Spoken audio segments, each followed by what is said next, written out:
বামনগোলা ব্লকের মদনাবতী সমবায় কৃষি উন্নয়ন সমিতির আজ মঙ্গলবার ছিল সমবায় সমিতির নমিনেশন।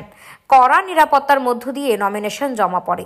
এই নমিনেশনে 9টি ভোট মেম্বার ছিল, যেখানে দেখা গিয়েছে 9টিতে তৃণমূল কংগ্রেস প্রার্থী দেয়, সেখানে দেখা গিয়েছে বিরোধী কোনো দলের প্রার্থী না থাকায় তৃণমূলের 9 জন প্রার্থীকে জয়ী ঘোষণা করেন সমবায় সমিতির নির্বাচনের আশা আধিকারিকেরা। এদিন উপস্থিত ছিলেন তৃণমূলের জেলা সভাপতি রহিম বক্সি, বামনগোলা ব্লক সভাপতি অশোক সরকার, এছাড়াও অমল কিস্কু সহ তৃণমূলের অন্যান্য নেতাকর্মী সমর্থকেরা। জেলা সভাপতি রহিম বক্সি বলেন, আজ মঙ্গলবার বামনগোলা ব্লকের মদনাবতী সমবায় কৃষি উন্নয়ন সমিতির আজ ছিল নির্বাচনের নমিনেশন জমা দেওয়ার দিন। নমিনেশনের আগে দেখা গিয়েছিল বিরোধীরা জানাচ্ছিল তারা ভোটে জিতবে, আজ দেখা নেই, নমিনেশনে উপস্থিত নেই বিরোধীরা কেউ।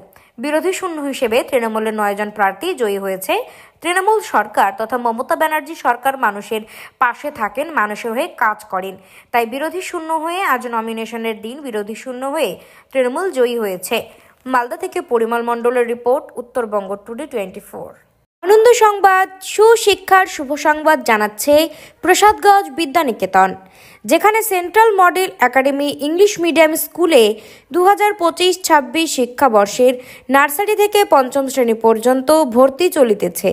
শুধু তাই নয়, দুস্থ ও মেধাবী ছাত্রছাত্রীর জন্য পড়াশোনা সম্পূর্ণ বিনামূল্যে। আমাদের ঠিকানা সুফলগঞ্জ মোলানি পোস্ট অফিসের পাশে। যোগাযোগ নম্বর 7001398712, এছাড়াও 9933673346।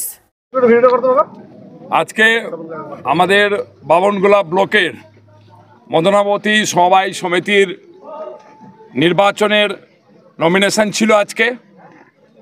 এই নমিনেশনে তৃণমূল কংগ্রেসের পক্ষ থেকে 9 জন প্রার্থী, আমরা তাদেরকে নমিনেশনের জন্য এখানে নিয়ে এসেছিলাম, নমিনেশন আমরা করেছিলাম। কিন্তু আর কোনো বিরোধী শক্তি যারা গতকাল পর্যন্ত আওয়াজ দিচ্ছিল রাস্তাঘাটে, তারা কেউ নমিনেশন করতে আসেইনি, কারণ তাদের সাথে কোনো সদস্য সমবায় সমিতির নেই, তারা বুঝতে পেরেছে। ফলে তারা এখানে উপস্থিত হয়নি।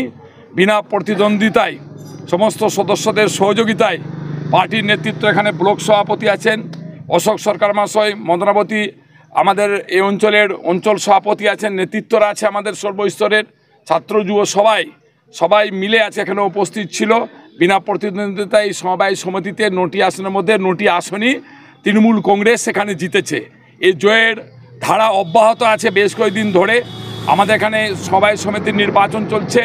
মালদা জেলায় আমরা এখন পর্যন্ত যতটা নির্বাচন সমবায় সমিতির হয়েছে, সব কটাতেই তৃণমূল কংগ্রেস বিপুল ব্যবধানে বা বিনা প্রতিদ্বন্দ্বিতায় সকলের সহযোগিতার মধ্যে দিয়ে জয়ী হয়েছে। এবং যে কয়েকটা নির্বাচন এখনও বাকি আছে, আমরা আশাবাদী গত লোকসভা নির্বাচনে মানুষ ভুল বুঝে যে ভোটটা দিয়েছিল অন্য দলকে, বিজেপিকে বা কংগ্রেসকে, সেখান থেকে শুধরে নিয়ে মানুষ এই সমবায় সমিতির নির্বাচনের মধ্যে দিয়ে প্রমাণ করছে যে আগামী 2026 সালের যে নির্বাচন, সেই নির্বাচনে তৃণমূল কংগ্রেসের পাশে, মমতা ব্যানার্জির পাশে, মামাটি মানুষের সরকারের পাশেই সাধারণ মানুষ থাকবে। আজকে সমবায় সমিতির এই নির্বাচনে তার প্রমাণ করছে। আমি এই এলাকার সর্বস্তরের মানুষকে তৃণমূল কংগ্রেস মালদা জেলা কমিটির পক্ষ থেকে আন্তরিক অভিনন্দন এবং ধন্যবাদ জানাচ্ছি। ছিল দুপুর 3টে অবধি, তো সেই টাইমটা শেষ হলো। সেখানে আমরা 9টা নমিনেশন পেয়েছি এবং 9টাই বোর্ড মেম্বার ছিলেন, তার মধ্যে 9টাই জমা পড়েছে। কিন্তু এটা সিলেকশন হলো, ইলেকশনের কোনো দরকার নাই, সিলেকশনের মাধ্যমে এই 9 জনের বোর্ড গঠন হলো।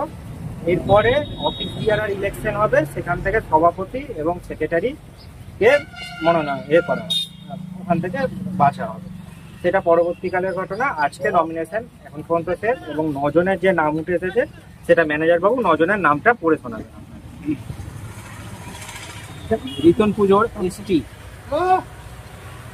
মাজেদা বেবি মহিলা, মনোয়ারা বেবি মহিলা, শামসু মিয়া জেনারেল, আকবর সরকার জেনারেল, পঞ্চানন দাস জেনারেল, আব্দুল সাত্তার মিয়া জেনারেল, আনসুর রহমান জেনারেল, আশানন্দ মণ্ডল জেনারেল। 6 জন হচ্ছে জেনারেল, 2 জন মহিলা, 1 জন এসটি। এই টোটাল হ্যাঁ, টোটাল টিএমসি।